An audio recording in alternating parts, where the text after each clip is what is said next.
Hello, everyone, and welcome back to the Peterson Institute for International Economics. I'm Adam Posen, the Institute's president, and it's my pleasure today to have three of my delightful and analytically gifted colleagues, Olivier Blanchard, Karen Dynan, and Mary Lovely, speak on the global economic prospects. As many of you know, tuning in, this is a semi-annual event for the Peterson Institute. Our forecast is led by Karen Dynan, who I will introduce a bit more properly in a moment.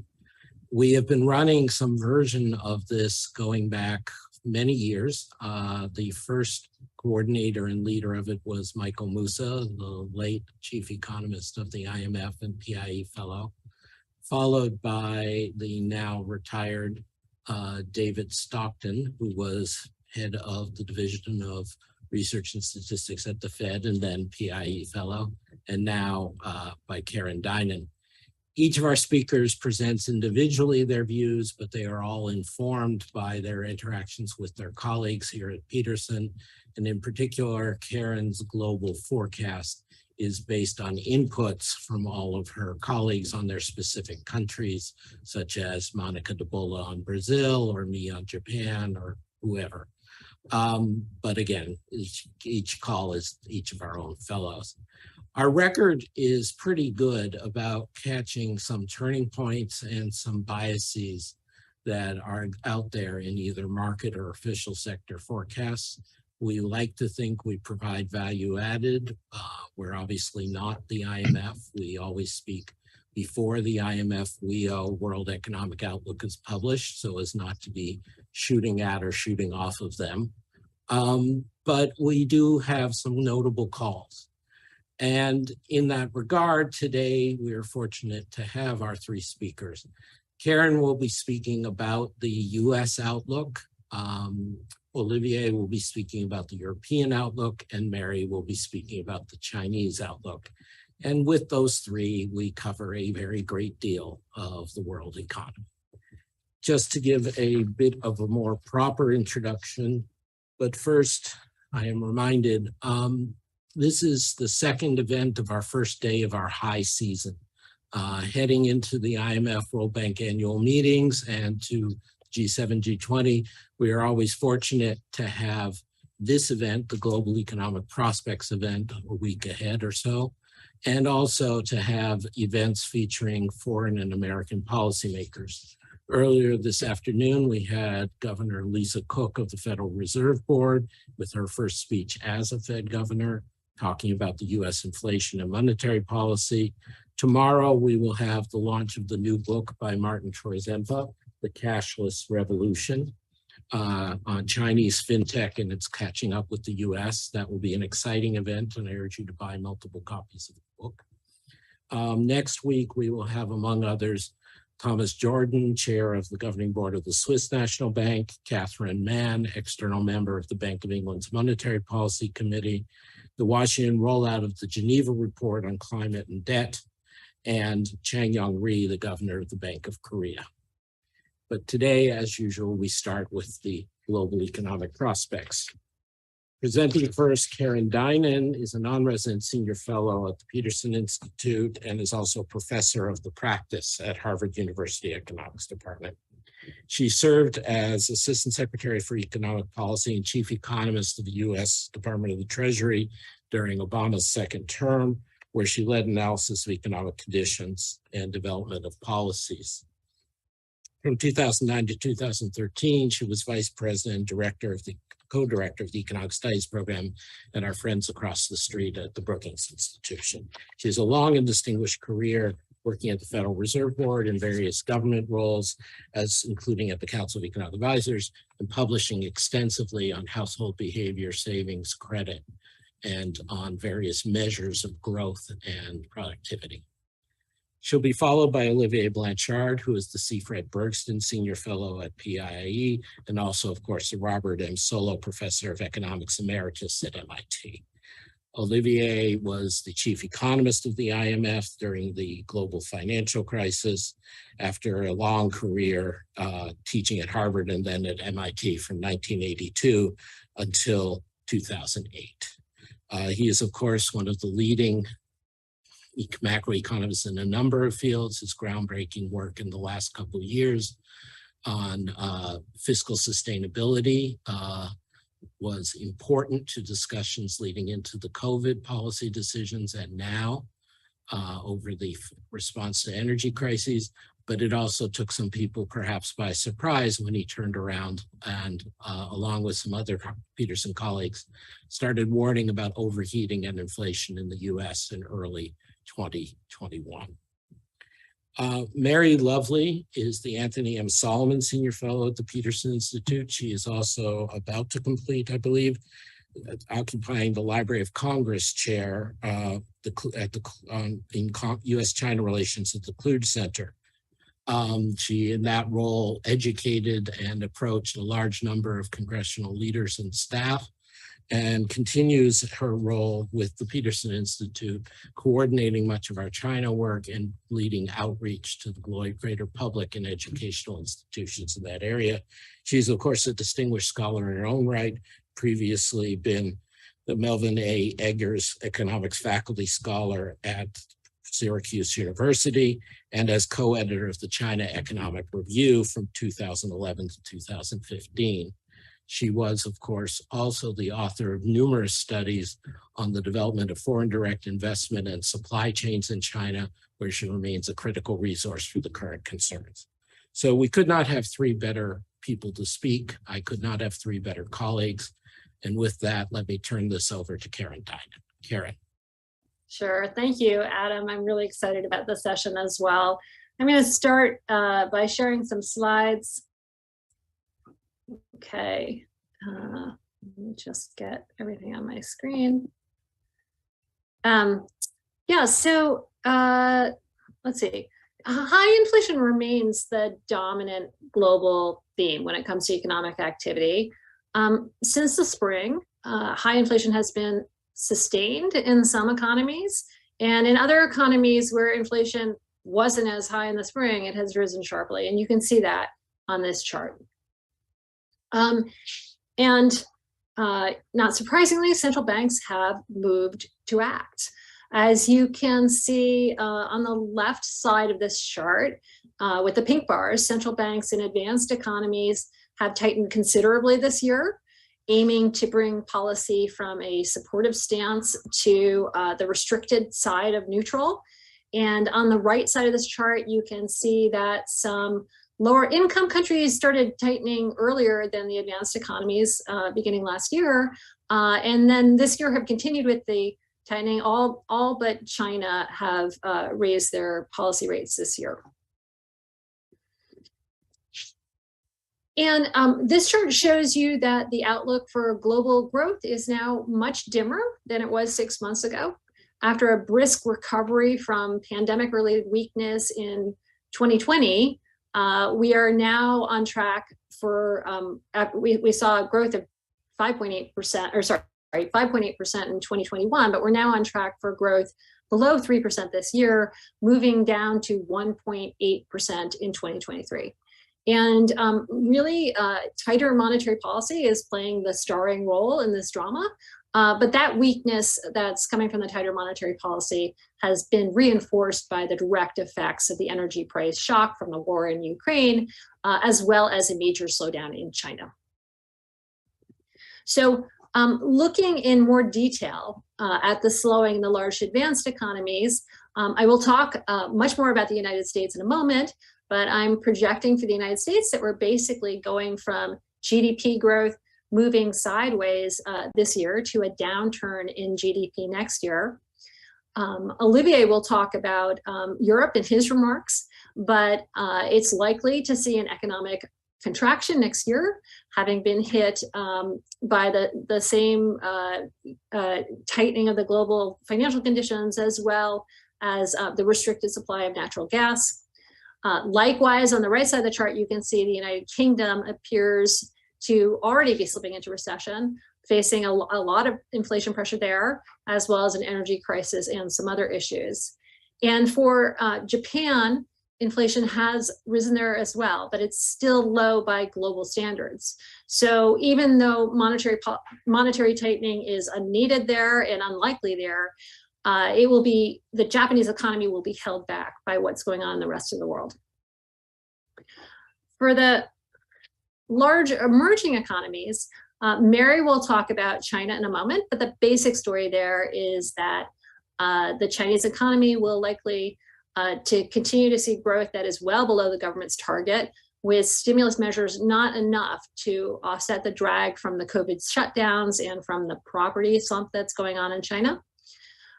India has been making progress recovering from its pandemic weakness, although it's got significantly further to go, and that progress is likely to be thwarted by higher interest rates and drag from weakness in the rest of the world. Russia, of course, continues to suffer significant economic repercussions from its invasion of Ukraine and the sanctions that have been imposed in response, and that will cause further contraction in Russia next year. And Brazil's economic performance next year is likely to be hampered by political gridlock. That's just a summary of the numbers. It'll be available in the slides that are posted online after the event. Let me turn now in more detail to the United States. Really, the key issue here is that inflation has not declined appreciably despite almost a year of little economic growth. So if you look at the lines I have in the chart on this page, you can debate whether these series, the 3-month and 6 months change in core PCE prices, whether they're moving sideways or they're drifting down a bit. But even in the latter case, where you see it drifting down, you need to recognize that the inflation rate needs to fall by almost 3 percentage points to reach the Fed's target. So we really need more than just a downdrift to make notable progress back to the target. And this is what kind of leads me to project as my baseline forecast that some recession will be needed to restore price stability. I say a recession will likely be needed because it's possible that we'll get there without a significant setback in the recovery. But I would put the odds of the United States going into recession at about 2/3. So I'm somewhat higher than where consensus is, and you can see that in the left panel. On the right panel, you can see the decline I'm projecting for US real GDP. So you can see it's moving sideways over the course of 2022, but then it does start to move down in 2023.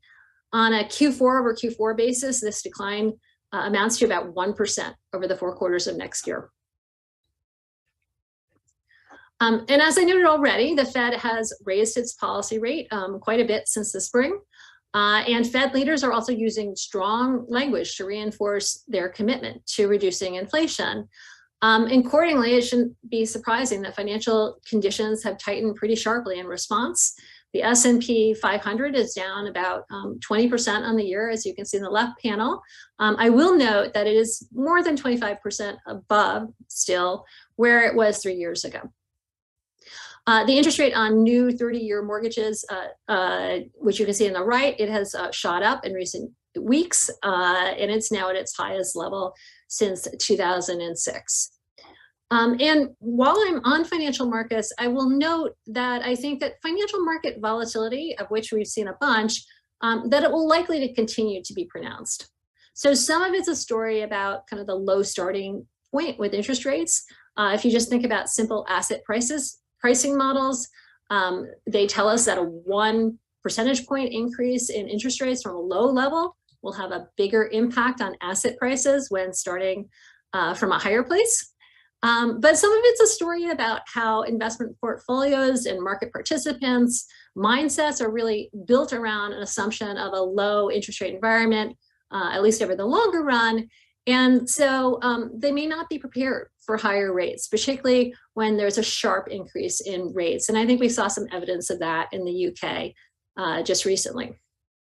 I think we also need to appreciate the concerns that Maury Oswald laid out in a recent PIIE blog about the potential for spillovers across countries that could accentuate the effects of all countries tightening at once.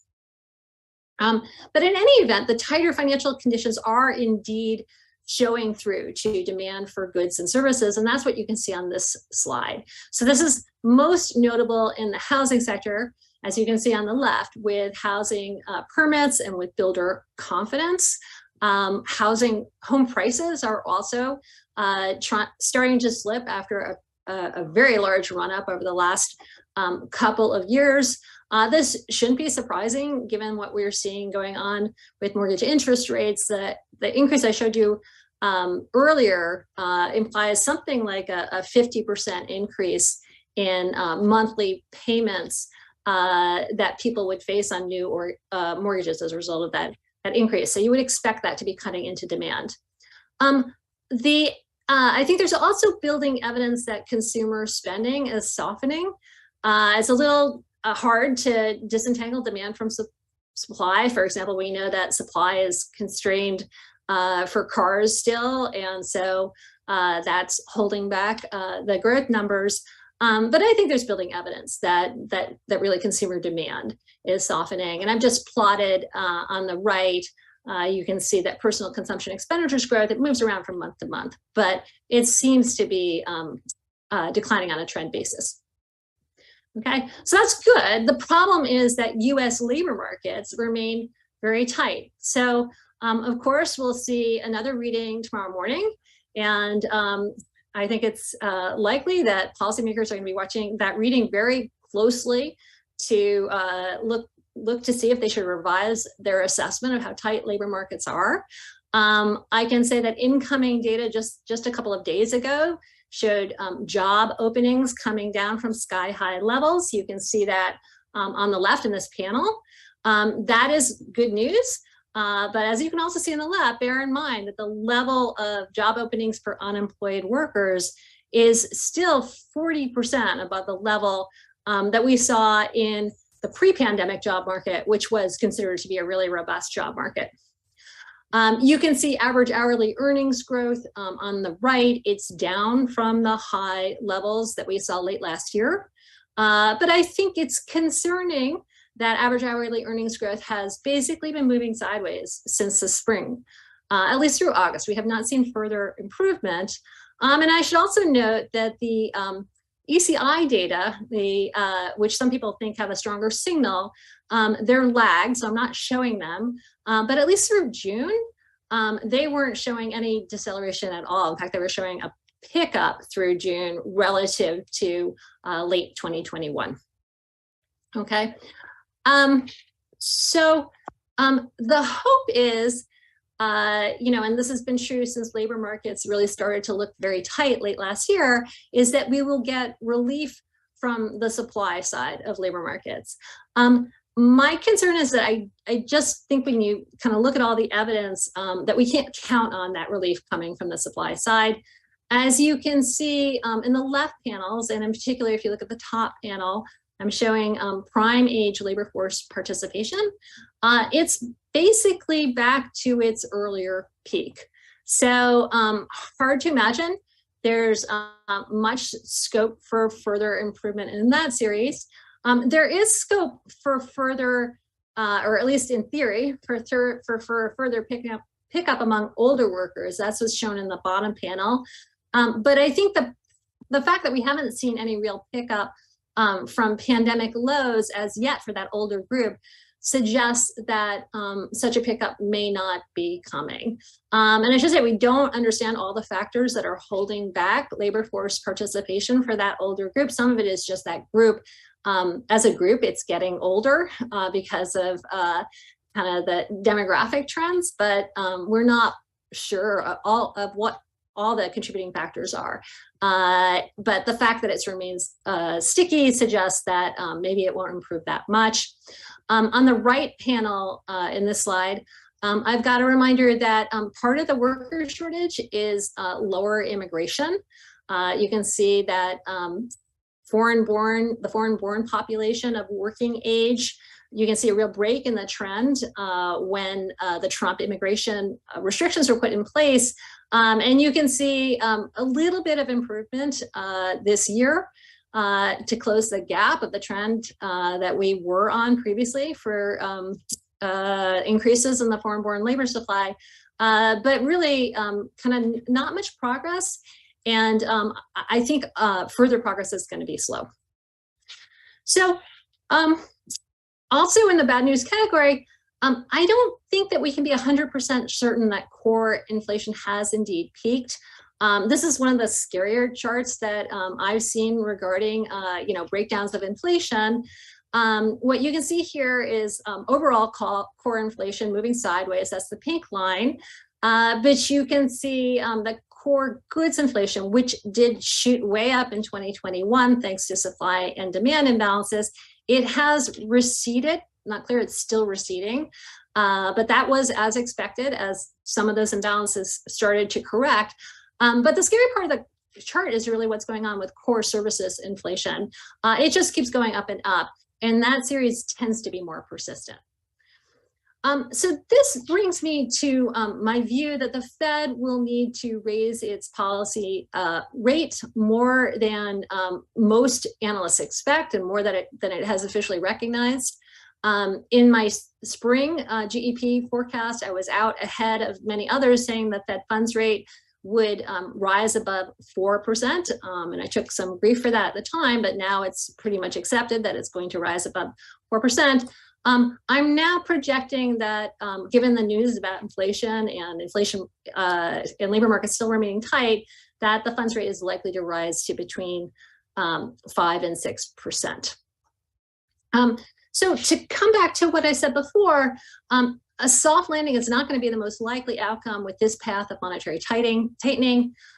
In line with the contraction of GDP that I showed earlier, I think the unemployment rate will rise from its current level of 3.7% to 5.5% in 2023. I do think this will be enough to bring the inflation rate down, although I also think there's a lot of inertia in inflation. So it's going to take more time than people expect to bring inflation down. So in this forecast, I've got core PCE inflation moving down from 4.6% this year to 3.6% next year before getting into the 2s the following year. The last thing I want to say is that it's worth noting that what I'm projecting here, it would be a mild downturn by US historical standards.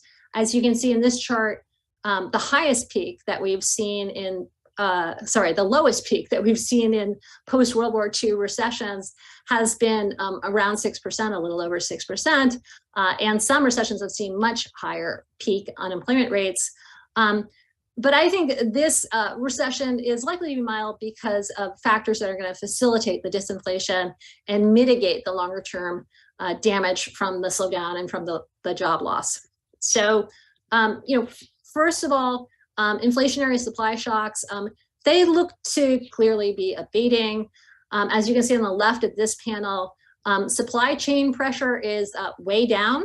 It's retraced a lot of its rise last year, even if it is still a bit elevated.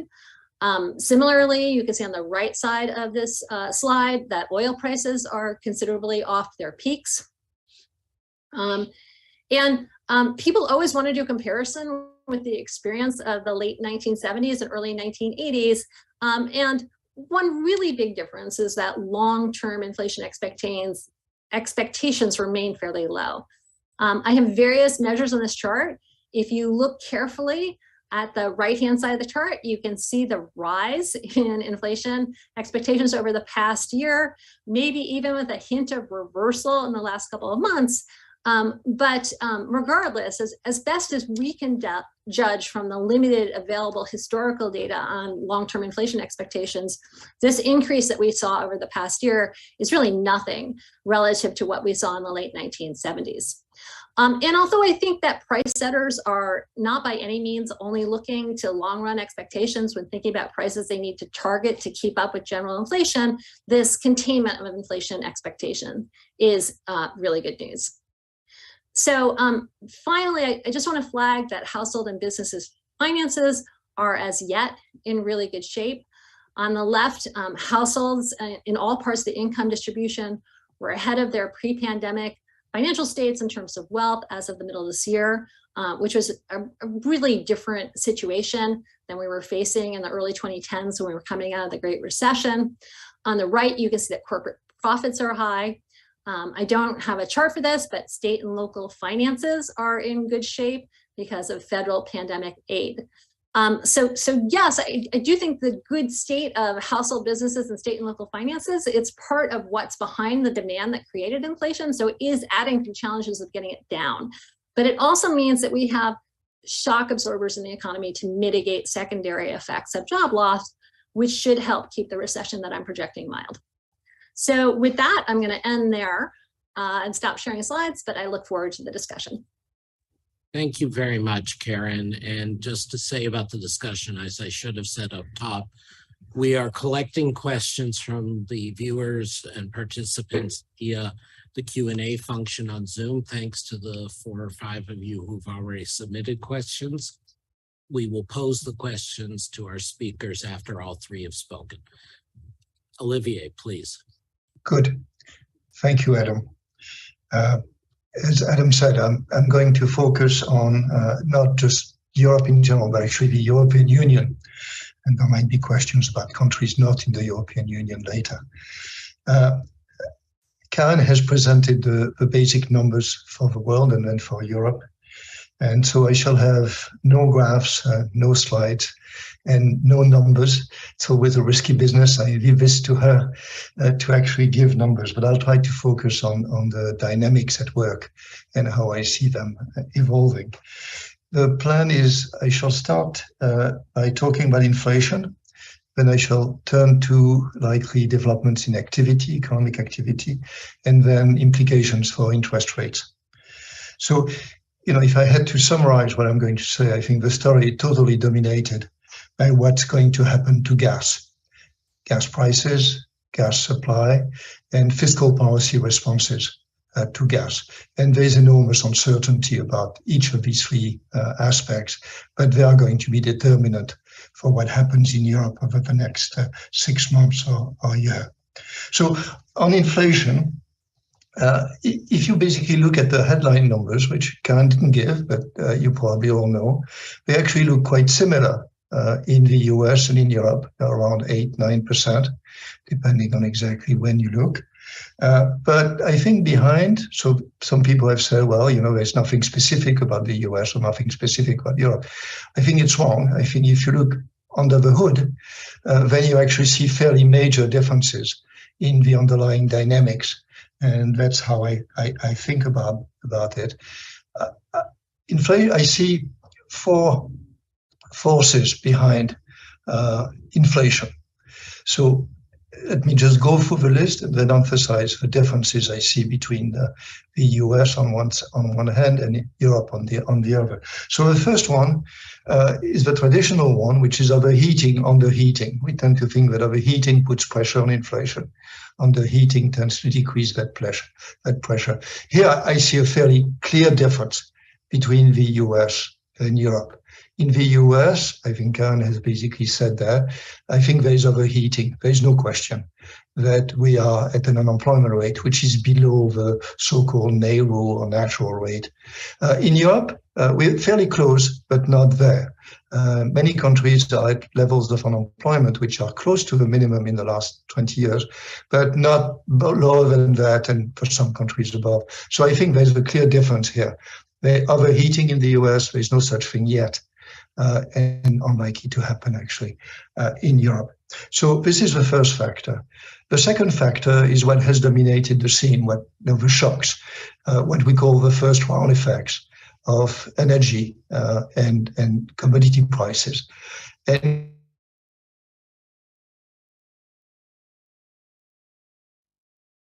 oh dear, Olivier seems to have frozen. Or his feed seems to have frozen, let me say. All right. I assume our technical team is in touch with Olivier. Let's just pause there. Mary,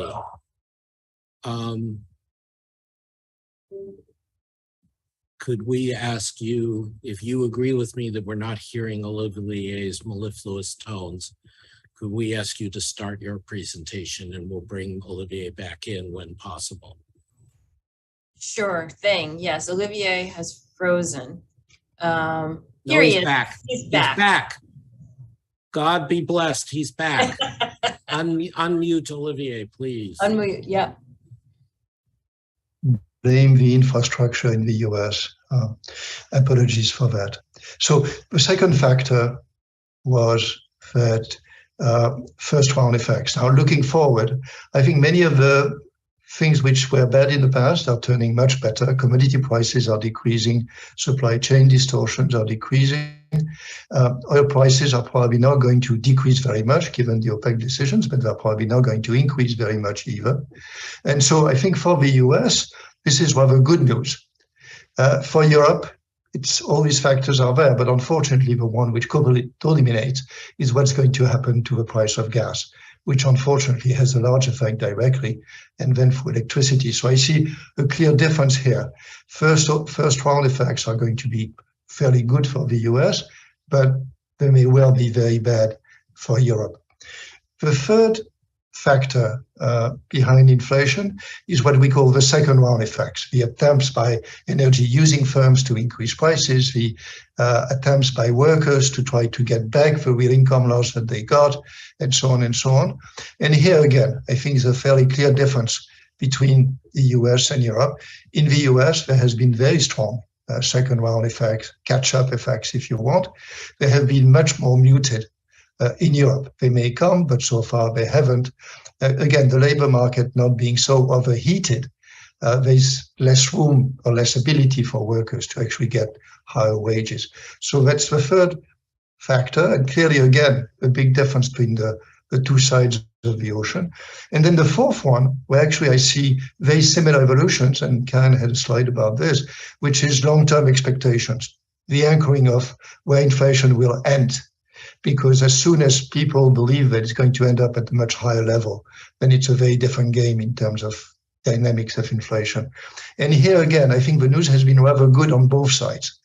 So far, despite the fact that inflation has been very high, we're still basically in the 2.5 range for long-term expectations. So that's not a difference between the two sides. So if I were to summarize in one sentence or two sentences, in the US, headline is likely to look better in the next few months, largely because of the first round effects being nice rather than bad.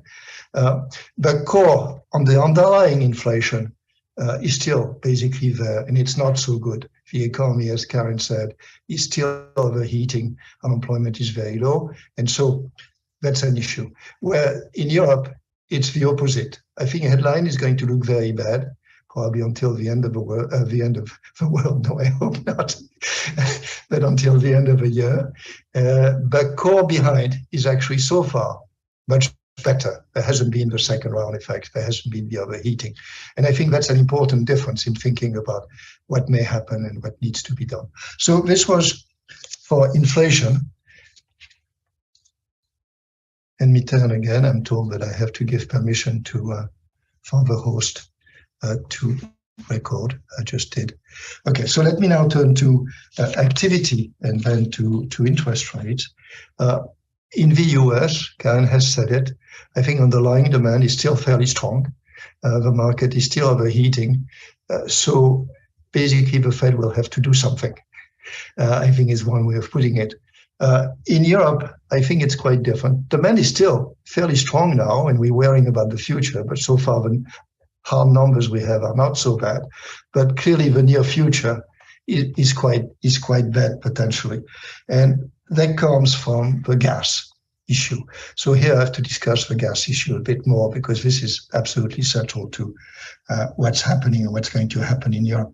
So there are two issues. The first one is a price issue, which is if countries let the price of gas just go to market prices for consumers, then we would have revolutions on the political side. It would be impossible. And so it's clear that governments will basically have to do something. They have done something. They will do more. And what are they trying to do? So the first thing they're trying to do is externally put price caps on imports of oil and imports of gas. I'm skeptical it will work. It may have some effect, I'm just going to leave this aside. What they have done internally is basically make sure that consumers don't pay too much for either gas or electricity. Now, the right way to do this from an economic point of view, and probably from a political point of view as well, is basically to have a price cap up to some threshold for households, for firms. You can have a given quantity of electricity or a given quantity of gas at the low price, which is a price cap, but after this you have a higher price, maybe even the market price, or at least a price which is much higher. And this has the effect of both protecting people and giving incentives to actually, economize on, save on gas or electricity, because at the margin you pay a whole lot. Now, this is actually what the German plan has as one of its major components. Most countries have done simpler things because they thought they couldn't do this. This creates all kinds of issues. What is the base that you give? You give the same base to everybody. You give a bigger base to people who have more kids, and so on and so on. So most countries have not done that. What they have done is a mix of targeted subsidies and basically gas price caps on gas and electricity with no margin, basically all the way. Now, economists don't like that because it doesn't give any incentives to actually save on gas or electricity. But maybe this is the best which could be done. Maybe it can be improved. It has an advantage, which is when you do this, then you actually decrease measured inflation because the price of gas doesn't go up. So an example of this is what has happened to France, for example, which has had 5% inflation so far, as opposed to 8% for the Eurozone. And countries which didn't do this, such as Estonia and others, have had inflation rates of 20% or more. So it's actually useful on its own because it has low inflation, and therefore the job of the ECB is easier. Now, these are not standard arguments, but I think they are relevant in that context. But the bottom line is I think this is going to put pressure on average prices for gas and therefore on the CPI in European countries. This is why I said I think headline is going to look mediocre or bad for some time, but it's not going to be catastrophic. The big issue is not prices, it's quantities, it's rationing. Because unless basically you convince people to save on gas and electricity, either voluntarily or because of this scheme in which at the margin they pay more, there's going to be rationing because the supply is basically largely given for gas. There's a bit of margin, but not very much. And then the big question, which I think nobody has the answer to, is what effect is this going to have? What you'd like to do is ration households. Basically there would be times when you can't get hot water, things like this. It is very hard, it is impossible technically, to actually turn off and on gas to households. What you can do is turn gas and gas to firms which use gas to produce goods. That's unfortunate because this is exactly what you wouldn't like to do. You'd like to protect them and not have a big effect on production. But the fact is, well, probably if we have rationing, which we may well have, then there'll have to be cuts in production of some of the goods which use a lot of energy. And that's a big issue. How much? There's enormous uncertainty at all the margins, which is how much gas there'll be. For example, if Russia were to explode one of the other pipelines, as they have shown they can do for Nord Stream, that would be catastrophic.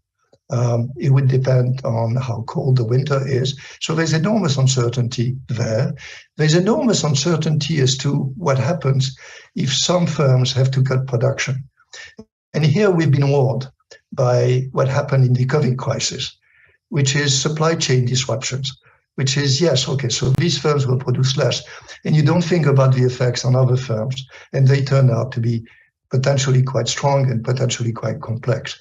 And so you see a whole set of forecasts which basically go from, for Germany, for example, Deutsche Bank had, I'm going to give a number here, I think the first number, which is minus 3.5% for next year. And then you have a fund which has a slightly negative number, and Karen, which has a small negative number as well. I think the truth is we do not know. But I think that it may well be that this will look like a supply shock with big demand effects. And so this is something that we have to take into account. Again, to summarize, I think demand in the US is strong and will have to be killed is too strong, but slowed down by the Fed, where demand in Europe may actually slow down or even worse than that, just decrease drastically on its own. So this has, just to finish, this has enormous implications for interest rates, right? In the US, as Karen said, and I agree with her forecast, the Fed will have to basically do it for the most part, and this implies fairly high interest rates for some time. In Europe, it's much less obvious, right? Because it could be that demand just follows on its own, unemployment increases, that puts pressure on wages and so on and so on. And basically, the ECB doesn't have to do much, maybe not more than what it has done. There will also be enormous political pressure not to increase interest rates if indeed the first numbers come out negative on growth.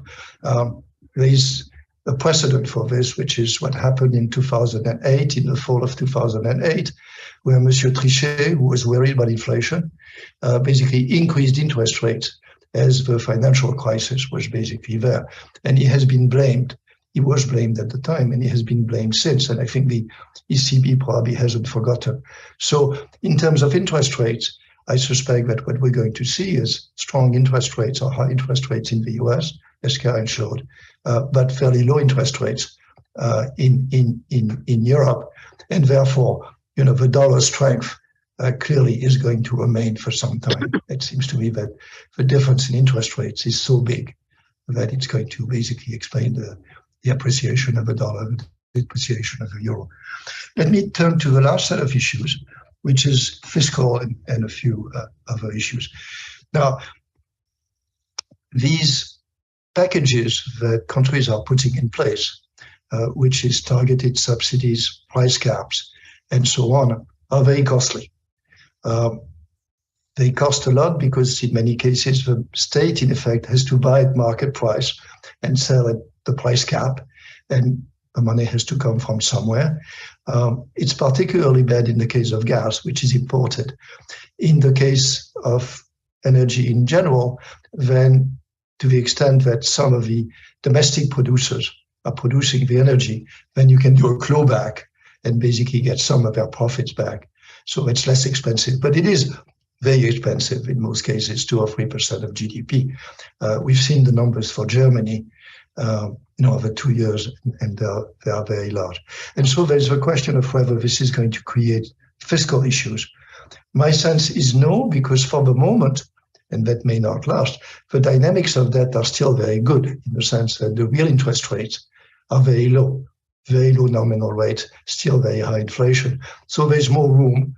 But if it lasted, if it goes beyond 2023, then I think this will be a big issue. For the moment, I'm not too worried, but it is clearly something that has to be watched very, very closely. Beyond these two issues to finish, the first one is looking beyond the next few years. What about interest rates? My sense is that when the ECB has taken care of inflation, and I have no doubt that it will, I think we'll probably go back to low rates again. So the discussion we had before this happened, I think will come back, and I'm fairly optimistic or pessimistic, depending on your point of view, that interest rates will go back to very low levels. It will take a while, but that's why basically see yield curves, having an up and then a down at the long end. On energy prices, then we know that there's global warming and something has to be done. So they will have to increase, but I think they'll have to increase from a lower base than we are today. So we'll expect them to decrease, but then hopefully to basically steadily increase in order to take care of global warming. Let me stop here and thank you. Thank you, Olivier, for bearing through the technical difficulties of our deficient infrastructure. And thanks to everyone who's been adding questions to the queue. Let me now turn to Mary for her views on China. Thank you, Adam. I'm going to share my screen now. I have to move up. Just bear with me for 1 second. Thank you. We're going to be talking about near-term challenges for the Chinese economy. And just to kind of segue from what we've heard from Karen and Olivier, you know, we're also looking at slower growth in China this year and last year compared to, and next year compared to what we might have thought of a year ago. And it's basically a story of the economy being hit by external shocks and the policy responses to those shocks, some of which are perhaps more helpful than others. So at the beginning of this year, oops, sorry, I'm trying to advance my slides here. There we go. We had China's focus on stability. And stability was important in particular, as we learned from the premier, the leader of the Chinese state, Li Keqiang, on May 5th at the National People's Congress, that the Chinese leaders had pledged to maintain social stability for the Communist Party's National Congress. In other words, in the run-up to Xi Jinping's unprecedented and widely expected third five-year term in power. Unfortunately, the best made plans of mice and men don't always work out that way. And even as he spoke, Li Keqiang spoke, the Shanghai COVID lockdown had already begun. And it would last for an unbelievable 2 months, with many people locked in their residences and many businesses shut down. And of course, Shanghai being a major industrial and financial center for China, this sent shockwaves through the economy. By April, 60% of China's 100 largest cities had some form of mobility restriction or a lockdown. So change in plans. We can see here, looking at a graph about Chinese consumer confidence, that consumer confidence fell very quickly. In fact, the downturn begins in February of 2022 of this year. So very quick response by consumers. And of course, this presages a drop in consumption activity. The second shock was one that was long burning, and we might not even think of it as a shock, but it was regulatory behavior. So China's property bubble is something that we've talked about for years. And China attempted in August of 2020 to do something about it, to begin to try to deleverage the real estate sector. For those of you who may not have been following this, China's property bubble has continued because there's always this belief that Chinese property prices will never fall. So it's always a good bet, despite the fact that it seems like prices are going up, up, up. It's a good bet to invest in property, and property constitutes an astonishing share of even ordinary households' balance sheets. So property prices are very politically sensitive, but nevertheless, in August 2020, the regulatory authorities introduced a number of measures called the three red lines that basically tried to rein in debt of China's property developers. By mid-2021, the second largest developer, Evergrande, missed bond payments and was declared officially to be in default by S&P Global. But there were many other small and medium real estate companies who were hitting credit constraints and were defaulting sometimes on international bonds denominated in US dollars. So the sector came under a lot of pressure and began to have serious problems by mid-2021. Starting to be unable to complete houses. This led to some mortgage boycotts by households who could see that their houses weren't getting done, weren't getting built. And we can see right here that this is the rate of new housing starts. It's the year-on-year change. And actually, by September 2021, China is building less housing this year than it built the year before. So we actually get a decrease in activity in the sector compared to the year before. So here we have two shocks, one coming from COVID policies and the other. Mary, terribly sorry to interrupt. We're getting some comments on the Q&A. The slides are not coming Advancing? through. I don't know why. Mine are advancing. Okay. And you've shared screen, and that's what I see. So I'm all we see is we have people saying all we see is a black front with her name. Sarah, could we make sure that the focus is on Mary's presentation, please? Oh, yes, I do see that too. I don't know why that's happening. I'm sorry. My apologies to everyone, including my colleagues, for our technical troubles today. The return to in-person and having meetings is proving difficult. Okay, I just changed the setting, so Fine. I apologize. It's on my end. Okay, so in case you missed very quickly, just housing starts. You didn't miss much. I'm going to go back. I'm going to return to where I was before and talk about what this means. So COVID shock, the reaction by the Chinese authorities to have draconian lockdowns spreading to many cities, coupled with a very rapid slowdown in the property sector, leads China to have a very different year predicted for 2022 than it did for 2021, when it had a growth rate of 8.1%, coming off of a very solid rebound from the COVID year of 2020. So as Karen's forecast shows, China's GDP is expected to grow only by 3%. To give you some idea of whether this is expected or unexpected, let's look just very quickly at what the estimates were from major forecasters at the beginning of this year. What we see here are three major forecasts: the IMF, the World Bank, Nomura Securities, and Goldman Sachs. And you can see that all have dropped their forecast for the Chinese economy, the rate of growth for 2022, by about 1.5 percentage points. So these events were not anticipated by the major forecasters, nor by the Chinese government. Advance. So what happened to create this tremendous slowdown? Where were the sources of growth and what happened? If we look here, we're looking at the contributions to GDP growth. And if we look at the period past the COVID year of 2020, what we see is that Chinese consumption was helping to drive growth quite nicely, with a very large increase in consumption in early 2021. That was maintained through 2020, the rest of 2021, and the first quarter of 2022. However, in the second quarter of 2022, following the Shanghai lockdown and the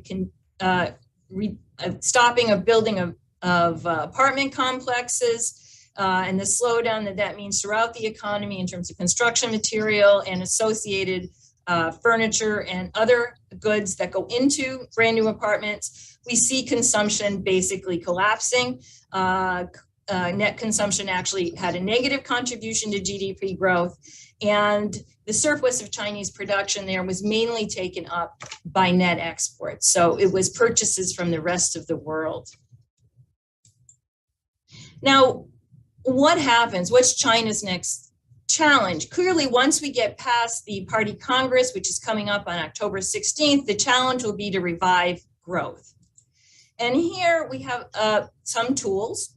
Traditional tools of fiscal and monetary policy are there, but the Chinese authorities are facing some difficulty in using them. First, fiscal policy tools are very underdeveloped in China. China has a very thin social safety net, and they've been unwilling to provide direct household support even during the pandemic. This is very different, a strong contrast with what happened in the United States, where the government provided direct supports to households and through PPP to businesses. Their traditional way of stimulating the economy has been through government investment, basically having local governments, provinces, and cities build new infrastructure. And they have begun to ask that this be done and to provide liquidity for that, increasing in particular the capacity of local governments to take on new debt. The problem is that local governments are already heavily indebted. They've been very slow to take up this new debt authority. And also the fact that much investment in China is underused. So the return on investment for more public infrastructure is very low. And so their take up on this usual driver of economic activity has been very modest. They can use monetary policy. It's an important tool of stabilization in China. But, you know, with US interest rates rising, Chinese have limited options in terms of decreasing their interest rate. It puts pressure on the exchange rate. It puts pressure on capital flight, and also transmission by a monetary easing may be very weak because households are worried about what will happen, given that zero COVID is still the policy that Xi Jinping is pursuing. And they could be locked down, they could lose their jobs due to lockdown of their factories at any time. So this is a problem. Another problem, of course, is that they've had a big wealth shock from the decrease in housing prices. So two reasons for households not to bite on lower interest rates to go buy major new components. Now, what challenges or what options do they have?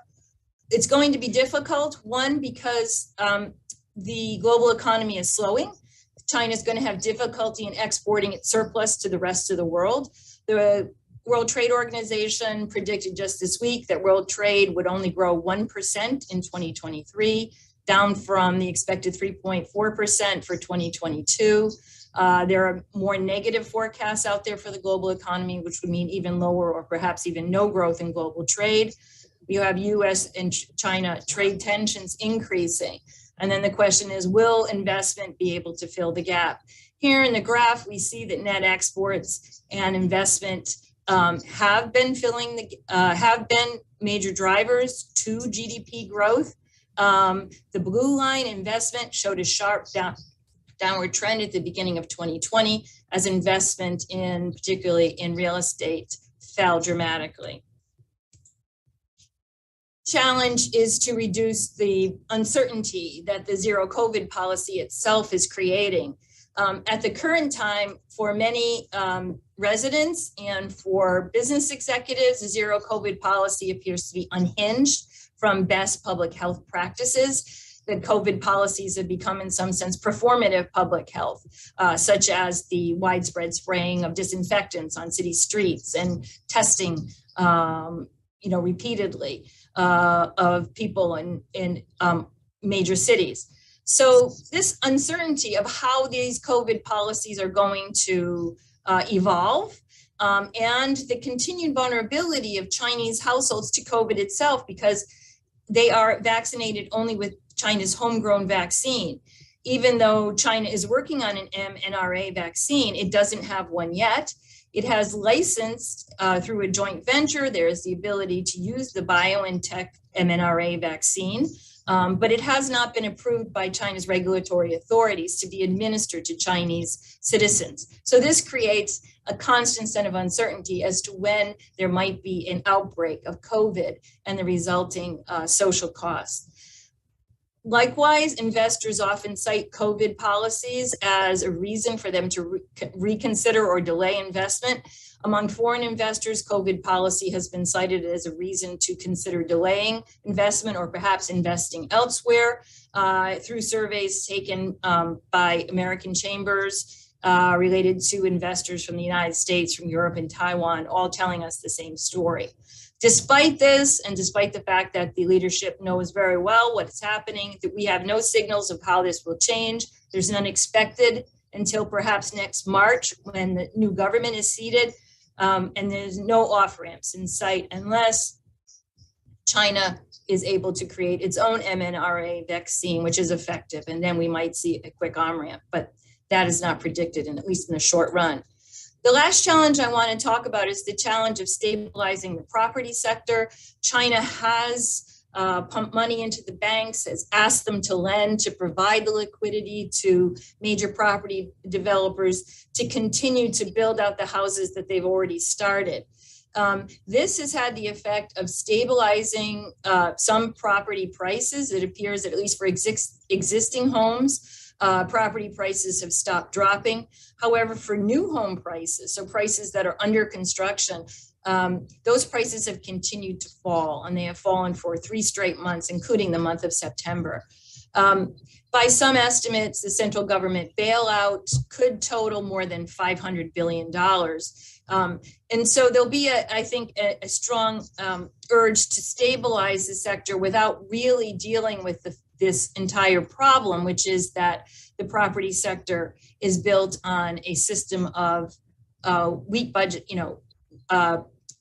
constantly raising prices and moral hazard inside the banks themselves in terms of whether this debt will actually be repaid. So let me just summarize very quickly. China's economy has slowed as a result of consumer and business responses to the zero COVID strategy and property development policies, which brought property development to a dramatic slowdown. The Chinese government is going to have to adjust its public health and regulatory policies if it wants to revive consumption and productive investment, and if it wants to begin to reach back toward that 5.5% goal, which Xi Jinping set for the Chinese economy at the beginning of 2020. So I'll leave it there. Apologies for the technical difficulties, and thanks. Okay. Thank you, Mary. If we could stop sharing slides. I was just responding to people on the chat that all of the slides from Karen and Mary and a video of everyone's performance today and soundtrack will be available on the PIIE website. It probably will be up within an hour of the end of this program, which is imminent. It might even be up sooner. Mary, you raised your hand, or is that? Oh, okay, technical difficulties continue. Sorry. And this will all be available under the event page dedicated to global economic prospects. There's also a tab for all this and all past global economic prospects.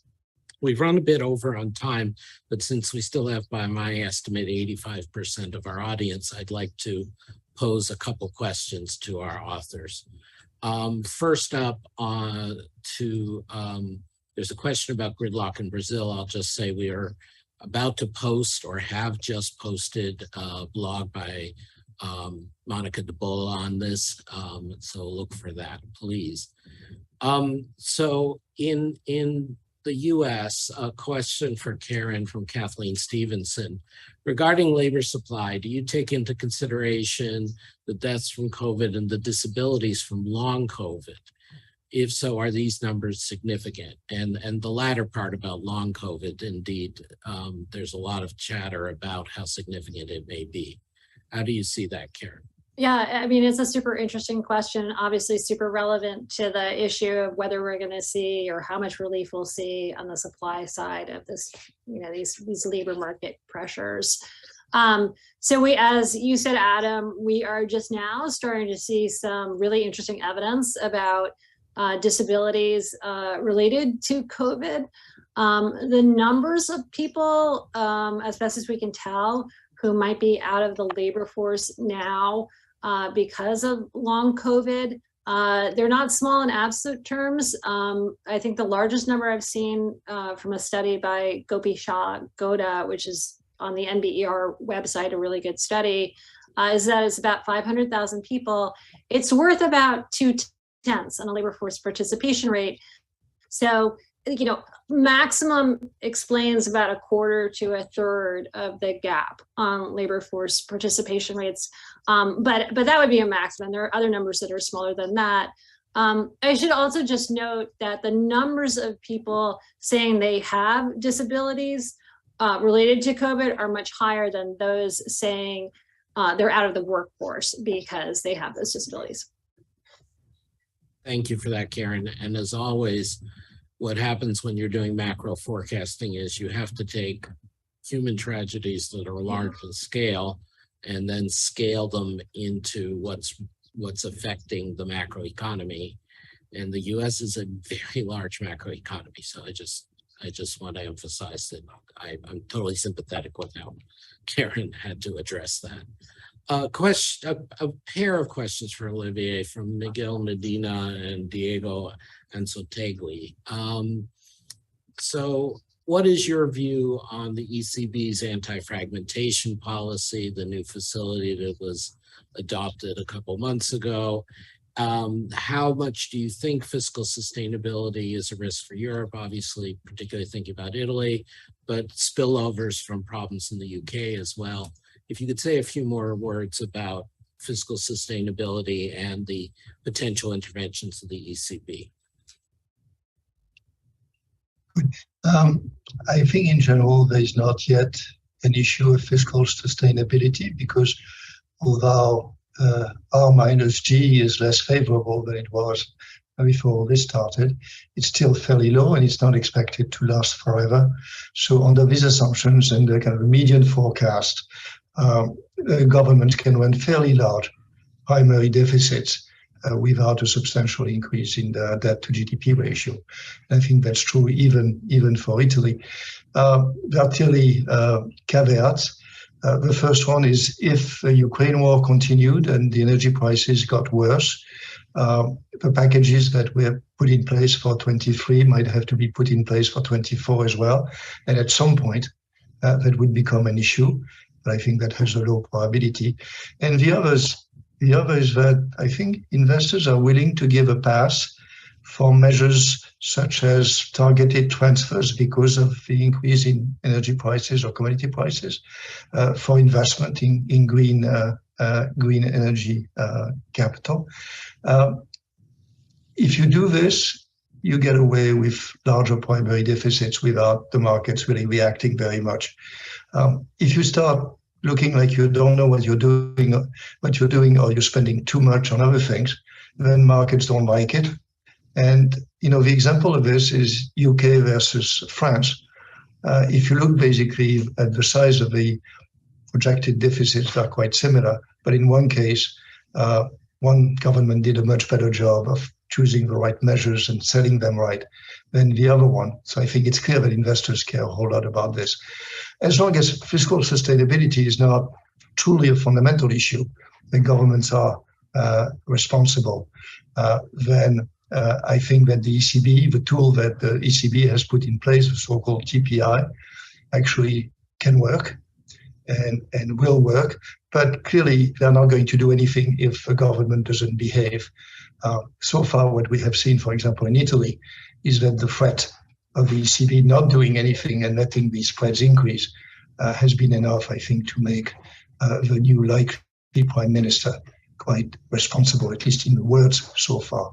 I suspect in the actions to come. Terrific. Thank you, Olivier.